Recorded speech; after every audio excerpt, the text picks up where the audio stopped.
আজকে সরকারি যে প্রোগ্রাম তারা কিন্তু পাট্টা বিলি করবে। বসিরহাট সাব ডিভিশনে কতটা কত মানুষ পাট্টা পেল এবং কত জমির পাট্টা পেল? বসিরহাট সাব ডিভিশনে 813টি পাট্টা বিলি হবে এবং তার মধ্যে বেনিফিশিয়ারি সুবিধা পাবেন 1501 জন, 813টা পাট্টায়। আর আপনার হচ্ছে তার মধ্যে এলআর আছে আর আরআর আছে।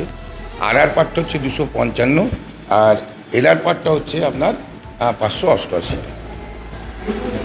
পাট্টা যারা পেল 855 এগুলো সবথেকে বেশি কোন এলাকা?